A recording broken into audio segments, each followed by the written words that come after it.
itself. I deal extensively with Zulu masculinity.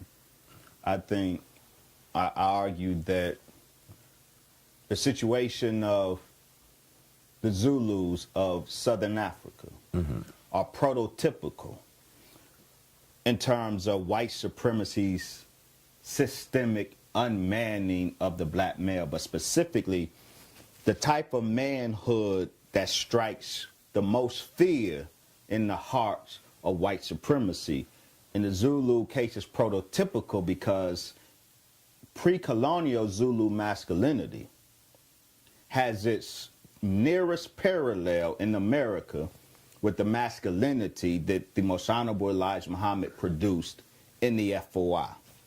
I document how the British in particular systematically targeted pre-colonial Zulu masculinity. There was a very distinct masculinity. It was martial, they were tight militarily, but it was martial with morality.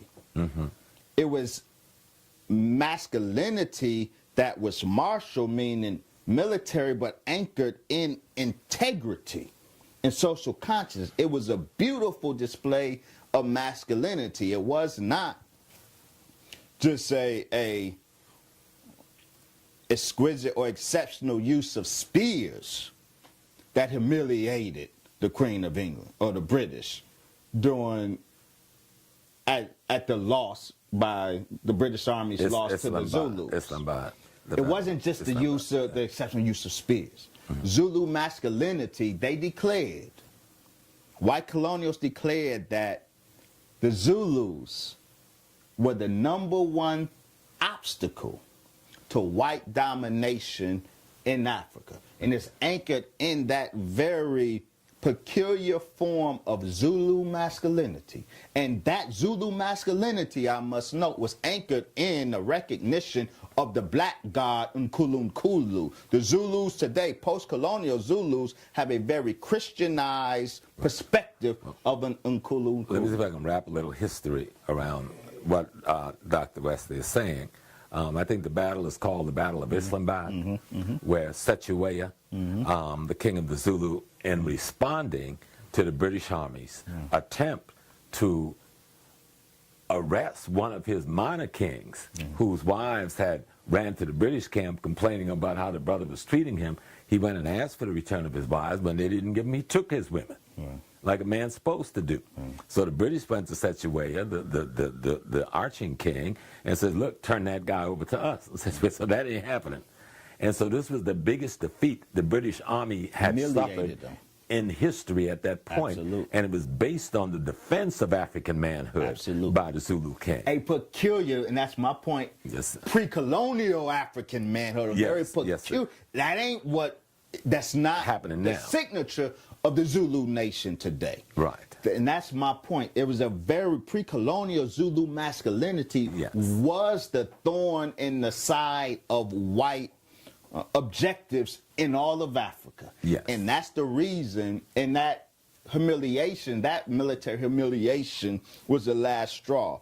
The British systematically dismantled Zulu masculinity. The Zulu nation was undone because the British specifically undercut Zulu masculinity through religion. The Zulu man in the home, the pre-colonial Zulu man in the home, was Nkulunkulu. He was Lord in the home.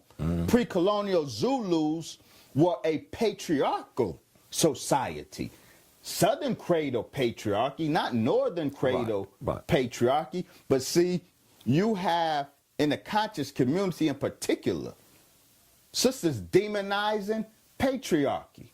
Well, the patriarchy of the Zulus, at the root of it, was the black god and the father in the home, in the Zulu home, and in the Zulu crowd, the village. The father was Nkulunkulu. He was the Lord.